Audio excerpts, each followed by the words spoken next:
శ్రీనివాస్ గారు సమయం ఇస్తాను మీకు. వనపర్తి ఎమ్మెల్యే మెగారెడ్డి గారు మనకు అందుబాటులో ఉన్నారు. సార్ నమస్కారం. సో ఏంటి మొత్తంగా కాంగ్రెస్ లో అంతర్గతంగా జరుగుతోంది, కొన్ని సమీకరణాలు, కొన్ని మార్పులు చేర్పులు ఉండబోతున్నాయి. సోమవారం రోజున ఒక కీలక నిర్ణయం వెలువడబోతుంది. ఎమ్మెల్యేల అసమ్మతి కావచ్చు, ఓవైపు విమర్శలు కావచ్చు, వీటన్నింటిపై అధిష్టానం దృష్టి సారించిందా? ఏం జరగబోతుంది అనుకోవచ్చు? యాక్చువల్లీ నిన్న మొన్న జరిగిన వనపర్తికి సంబంధించి మీకు తెలుసు. అవును, సీనియర్ నాయకులు నేనే కాంగ్రెస్, నేనే వనపర్తి అని చెప్పుకున్నట్టు ఆయన పెద్ద మనిషి ఆల్మోస్ట్ 8 సార్లు ఎమ్మెల్యేగా బీఫామ్ తీసుకొని, ఒక్కసారి ఎమ్మెల్సీగా బీఫామ్ తీసుకొని, ఇప్పుడు planning board vice chairman cabinet rank ఉండి కాంగ్రెస్ పార్టీ కింద ఇన్ని సార్లు తీసుకున్న ఆ పెద్ద మనిషి కాంగ్రెస్ పార్టీని అంటే డబ్బులు తీసుకొని బీఫామ్ ఇచ్చింది అనేది ఎంతవరకు కరెక్ట్? సో దాని మీద ఆయన చేస్తున్న పనులు కావచ్చు, ఆయన మాట్లాడిన వీడియోలు కావచ్చు, అవన్నీ మేము మొన్న మా క్రమశిక్షణ సంఘం చైర్మన్ మను రవి గారికి, అట్లనే మా పిసిసి ప్రెసిడెంట్ గారికి, ఈ రోజు నేను ప్రెసిడెంట్ ఢిల్లీలో ఉన్నా, ఇప్పుడే మా ఏఐసిసి అధ్యక్షుల వారికి ఇచ్చేసి వచ్చున్నాము మొత్తం డీటెయిల్స్ తో సహా. ఇన్ని రోజులు కాంగ్రెస్ కన్నతల్లి లాంటి కాంగ్రెస్ కింద ఉండి మళ్ళీ అదే పార్టీని అట్లా అనడము, ఎమ్మెల్యేను మాట్లాడము, ఎప్పుడు బీఆర్ఎస్ లో వేసుకొని తిరుగుడు, ఇది మళ్ళీ అలాగే తెలియాలి పెద్ద మనుషులకు. మరి ఏం జరగబోతుంది అంటే అధిష్టానం దృష్టి సారించిందా? యాక్షన్ తీసుకునేందుకు సిద్ధంగా ఉందా? మీకు ఎటువంటి హామీ ఇచ్చింది? మన తెలంగాణ క్రమశిక్షణ సంఘం అధ్యక్షులు ఆల్రెడీ 3 days లో రిప్లై చేయమని వాళ్ళకి నోటీస్ ఇచ్చున్నారు, షోకాజ్ ఇచ్చున్నారు. ఏఐసిసి అధ్యక్షుల వారు మొత్తం నేను ఇచ్చిన లెటర్ అంతా చదివి మన దానికి అంటే టోటల్ డీటెయిల్డ్ ఎంక్వైరీ చేసి నాకు రిపోర్ట్ ఇవ్వమని ఆయన మా ముందరనే చెప్పున్నాడు. సో వచ్చిన తర్వాత కాంగ్రెస్ పార్టీ క్రమశిక్షణ తీసుకునే నేను నామ్స్ ప్రకారం ఏం యాక్షన్ తీసుకుంటారు మరి.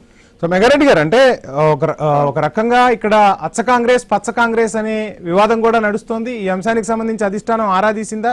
ఏమైనా ఆ విధంగా జరుగుతుందా అసలు కాంగ్రెస్ లో? నేను అదే చెప్తున్నాను. అచ్చ కాంగ్రెస్ మేము సీనియర్స్ 42-44 ఏళ్ళ ట్రాక్ అని చెప్పేటోళ్ళు పార్టీ గురించి ఇట్లా మాట్లాడొచ్చా? ఆయనకు 9 సార్లు బీఫామ్ తీసుకున్న ఆయన కాంగ్రెస్ పార్టీ డబ్బులు తీసుకొని బీఫామ్ ఇస్తుందా?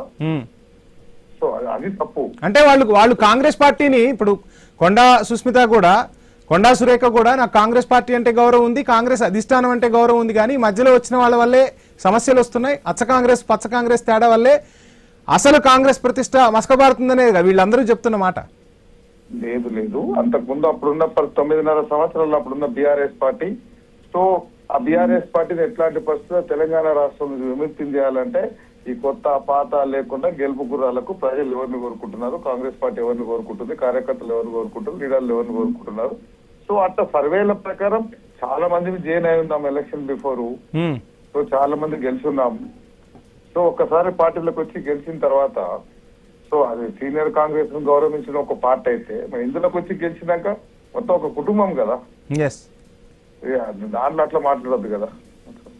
సో ఏం జరుగుతుందంటే ధిక్కార స్వరాలన్నిటికీ కూడా ఇక నోటీసులు రాబోతున్నాయా? ఇక ఈసారి అంటే ఇప్పటి వరకు ఆ స్వరాలు పెరుగుతూ ఉన్నాయి, వీటన్నింటినీ కంట్రోల్ చేసే దిశగా అధిష్టానం అడుగులు వేయబోతుందా కాంగ్రెస్ లో?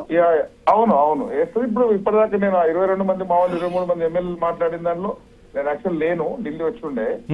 సో మా ఎమ్మెల్యేలు కూడా అదే మాట్లాడున్నారు కదా.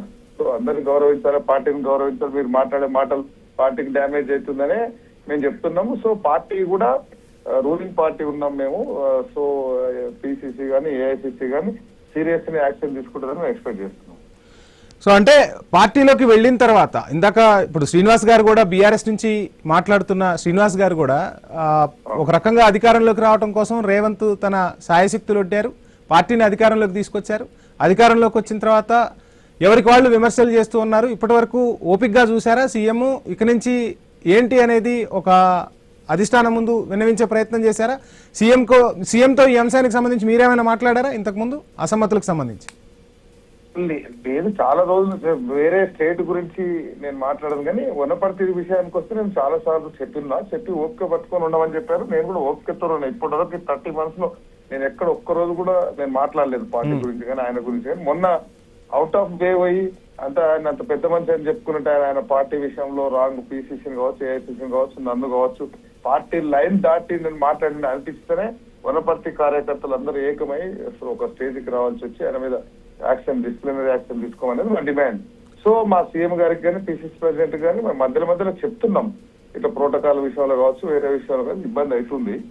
సో సీనియర్ కొత్త పాత అనేది సో అన్ని ఆయన దృష్టిలో ఉన్నాయి, సీఎం గారి దృష్టిలో ఉన్నాయి, పిసిసి ప్రెసిడెంట్ దృష్టిలో ఉన్నాయి, ఏఐసిసి దృష్టికి కూడా తీసుకెళ్లి సో యాక్షన్ తీసుకుంటారని అనుకుంటున్నా. ఇప్పుడున్న పరిస్థితుల్లో తీసుకోకపోతే అందరు ఇట్లే మాట్లాడతారు. మెగారెడ్డి గారు ఆయన క్లియర్ గా చెప్పారు, చిన్నారెడ్డి గారు టికెట్ నాదే, టికెట్ నాకే అని చెప్పి సీఎం రేవంతే చెప్పారు. నేను ఆయనకు సపోర్ట్ చేశాను, కలిసి తిరిగాము, కానీ లాస్ట్ మినిట్లో డబ్బు ప్రాబల్యం అనేది చూపించింది. ఆ డబ్బు ప్రాబల్యంతో సీఎం ఇప్పుడు ఉన్న నేతకు అంటే మెగారెడ్డికి టికెట్ ఇచ్చారనేది ఆయన బహిరంగంగానే చెప్పారు. సో ఏంటి ఆ డబ్బుల వ్యవహారం నడిచిందని చెప్పి ఆయన చేసిన ఆరోపణ? అవును నేను అదే చెప్తున్నా. ఆయన ఏం సెకండ్ లిస్ట్ లో చిన్నారెడ్డి గారికి పేరు వచ్చింది. సో పేరు వచ్చిన తర్వాత ఆయన వనపర్తికి బీఫామ్ తీసుకొని వనపర్తికి రాలా. వనపర్తికి రాకుండా హైదరాబాద్ లో ఉంటే నేను ఆ రోజు పటాకులు టపాకాయలు కాల్చింది మన వాళ్ళందరూ బీఆర్ఎస్ పార్టీలు. సో నెక్స్ట్ డే నేను ఎల్లున్నా వనపర్తికి వెళ్తే దాదాపు 30,000 మందితో అందరు మా కాంగ్రెస్ పార్టీ సీనియర్ నాయకులు కావచ్చు, కార్యకర్తలు కావచ్చు, అంతకుముందే చాలా రోజుల నుంచి 2-3 years నుంచి చిన్నారెడ్డి అటావో కాంగ్రెస్ బచావో అనే నినాదంతోనే ఉన్నారు. మళ్ళీ బీఫామ్ ఇచ్చేసరికి అందరు రివర్స్ అయ్యింది. మన కాంగ్రెస్ పార్టీ అధిష్టానం సో ఆయనకు నచ్చజెప్పి వేరే పెద్ద మంత్రులను పంపించి ఆయనకు నచ్చజెప్పి సో ఇట్లా చేంజ్ చేస్తున్నాం, ఇట్లా చేస్తున్నాం ఆయనకు చెప్పే చేసిన తర్వాత మళ్ళీ ఆయనకు ఏం తక్కువ చేయలేదు. ప్లానింగ్ బోర్డు వైస్ చైర్మన్ ఇచ్చి క్యాబినెట్ ర్యాంక్ ఇచ్చి క్యాబినెట్ కు పంపిస్తుంది పార్టీ. సీఎం గారు గౌరవించారు. ఆయనకి ఏం తక్కువైంది? సీఎం గారు చూసే ప్రజావాణి ఇచ్చున్నారు. దాని తర్వాత మొన్న ఎల్నీనో సంబంధించిన కరువు కమిటీ చైర్మన్ ఇచ్చింది. ఒక కాంగ్రెస్ పార్టీలో 8 సార్లు ఎమ్మెల్యే బీఫామ్, ఒకసారి ఎమ్మెల్సీ బీఫామ్, దాని తర్వాత ప్లానింగ్ బోర్డు వైస్ చైర్మన్, ఇన్ని ఇచ్చింది కదా పార్టీ. ఇంకేం చేయాలి? ఇక అంటే సీనియర్లని ఒక రకంగా కాంగ్రెస్ ముద్ర ఉన్న సీనియర్లను పక్కన పెట్టే ప్రయత్నం చేయబోతున్నారా? ఎక్కడ పక్కన పెట్టినట్లు నేను చెప్పినా కదా, ఎక్కడ పక్కన పెట్టినట్లు. ఒకవేళ బీఫామ్ కే పైసలు తీసుకొని బీఫామ్లు ఇస్తే ఆయనకు 9 సార్లు బీఫామ్ తీసుకున్నాడు కదా, డబ్బులు తెచ్చుకున్నాడు. పక్కన పెట్టడం అంటే ఎమ్మెల్యేలుగా, మంత్రులుగా కీలక శాఖల్లో ఉండకుండా కొత్త వాళ్లకు చోటు కల్పించడం, రేవంత్ తన వర్గాన్ని పెంచుకునే ప్రయత్నం చేయటం. లేదు అట్లా లేదు.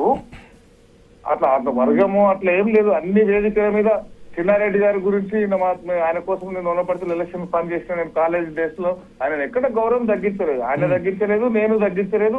రోజు ఏ వేదిక మైకు దొరికినా నేను మా చిన్నారెడ్డి గారనే చెప్తున్నా. నేను మెగారెడ్డి గారు కాంగ్రెస్ లో అంటే మిగతా పార్టీల్లో ఒక రకంగా ఆ నాయకుడు, ఆ పార్టీకి ఎవరైతే మెయిన్ ఉంటారో, ఇప్పుడు ఒక రకంగా చూసుకుంటే అక్కడ బీఆర్ఎస్ చూస్తే కేసీఆర్ని చూస్తాం, తెలుగుదేశానికి వస్తే చంద్రబాబు నాయుడిని చూస్తాం. కానీ కాంగ్రెస్కి వచ్చేసరికి కొన్ని నియోజకవర్గాల్లో కొంతమంది ప్రాబల్యం ఉంటుంది. అక్కడ ముఖ్యమంత్రి అభ్యర్థులు ఎవరైనా ఉండనివ్వండి, ఆ నియోజకవర్గాలను ఆ నేతలు శాసించే పరిస్థితి కాంగ్రెస్ లో ఉంటుంది. సో అటువంటి వాళ్ళందరూ కలుపుకొని పోతేనే కదా కాంగ్రెస్ విజయం సాధించేది. అందరూ కలుపుకొనే పోతున్నారు. ఇప్పటివరకు ఇష్యూ లేదు. అట్లా ఆ విషయంలో ఎక్కడ ప్రాబ్లం లేదు. కొత్త పాతలను గౌరవిస్తూనే కొత్త ఎమ్మెల్యేలకు వాళ్ళకు ఉండాల్సిన లోకల్ వాళ్ళకు కూడా ప్రోటోకాల్ తో పాటు అన్ని ఎక్కడ ఏ ఇబ్బంది లేకుండా నెట్టుకొస్తున్నారు. సో కొన్ని ఈ మధ్య కాలంలో ఇట్లాంటివన్నీ స్టార్ట్ అవుతున్నాయి. సో ఇప్పుడు మీరు చెప్పినట్లు ఒకటి చిన్నారెడ్డి గారికి నేను చెప్పిన కదా ఇప్పటిదాకా ప్లానింగ్ బోర్డు వైస్ చైర్మన్ కావచ్చు, ఆయనకు ప్రజావాణి దరఖాస్తులు తీసుకునేది కావచ్చు, ఇంత మంచి పోస్టులు ఇచ్చి 8 సార్లు బీఫామ్ ఇచ్చి, ఒకసారి ఎమ్మెల్సీ బీఫామ్ ఇచ్చి ఇన్ని చేస్తే కూడా ఇంకా మాట్లాడితే ఎట్లా? అది కరెక్ట్ కాదు కదా. పార్టీ ఇచ్చింది చాలు, పార్టీకి వాళ్ళు ఇవ్వాల్సింది ఉందంటారా? 100% చెప్తున్నా నేను. పార్టీ చాలా గౌరవించింది. పార్టీ జెండా కింద మీరు నాకు తెలిసి ఇన్ని సార్లు బీఫామ్ ఇచ్చింది ఈయనకే ఉంటుంది, ఎవరు లేకుండా తెలంగాణలో. ఆయన కూడా సాటిస్ఫాక్షన్ లేకపోతే ఎట్లా? ఏంటి మరి కొండా సుస్మిత వ్యాఖ్యలను ఎట్లా చూస్తూ ఉన్నారు ఒక నేతగా? కొండా సుస్మిత వ్యాఖ్యలను ఈ రోజు మా ఎమ్మెల్యేలు 23 మంది మీటింగ్ పెట్టి ప్రెస్ మీట్ పెట్టి చెప్పున్నారు. వాళ్ళు మాట్లాడింది మొత్తం నేను ఏకీభవిస్తున్నా.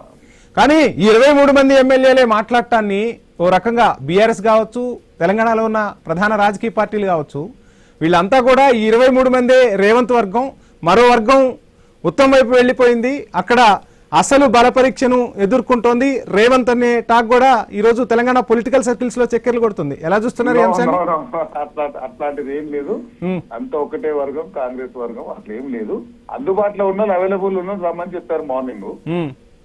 సో అందుబాటులో ఉన్న వాళ్ళు వచ్చిండ్రు, అట్లేం లేదు. కానీ మెగారెడ్డి గారు ఈ మధ్య సరే అట్లేం లేదని మీరు పైకి చెప్తున్నా, అంతకుముందు ప్రతిపక్షంలో ఉన్నప్పుడు సీతక్క అవ్వచ్చు, చాలా మంది కీలక నేతలు అవ్వచ్చు, రేవంత్ను ఒక మాట అంటే ఊరుకునే వాళ్ళు కాదు. ఈ మధ్య ఎందుకు వాళ్ళంతా మౌనం పాటిస్తూ ఉన్నారు? ఏం జరుగుతుంది అసలు? ఏం లేదు, ఎందుకు లేదు. రేవంత్ గారిని ఎవరు మాట్లాడినా మేము అందరం ఖండిస్తూనే ఉన్నాం కదా. ఎక్కడ ముఖ్యమంత్రి ఒక్కరే అయిపోయారన్న వార్తలు కూడా వినిపిస్తున్నాయిగా. లేదు లేదు, ముఖ్యమంత్రి గారు మేము అందరం ఉన్నాం. సో 100% అట్లేం లేదు. కాంగ్రెస్ పార్టీ అంటే ముఖ్యమంత్రితో ఉన్నది, ముఖ్యమంత్రితో వచ్చిన వాళ్ళేనా? అసలైన కాంగ్రెస్ లో ఉన్న వాళ్ళు సీనియర్లు కూడా ముఖ్యమంత్రికి మద్దతు ఇస్తున్నారా? అందరు ఇస్తున్నారు, అట్లేం లేదు. అందరు ఆ క్యాబినెట్ లో కూడా అందరు సీనియర్స్ ఉన్నారు, ఎమ్మెల్యేలు కూడా సీనియర్స్ ఉన్నారు, జూనియర్స్ ఉన్నారు. అందరూ అట్లా ఇది కాంగ్రెస్ జాతీయ పార్టీ, ఇండివిజువాలిటీ ఏమి ఉండదు. అందరూ మా ముఖ్యమంత్రి గారు ఎమ్మడే ఉన్నాం.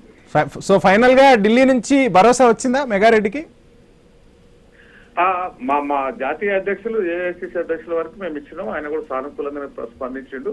ఇట్లాంటివి జరగకూడదు పార్టీలో అని నేను ఇచ్చిన లెటర్, ఆ ప్రూఫ్స్ అన్ని చూసేసి దాని మీద ఎంక్వైరీ చేసి విచారణ చేసిన తర్వాత ఏం యాక్షన్ తీసుకుంటారో వాళ్ళు మాకు చెప్పరు కదా పెద్దలు, వాళ్ళు చూస్తారు. రైట్. థ్యాంక్ యూ మెగారెడ్డి గారు. Thank you.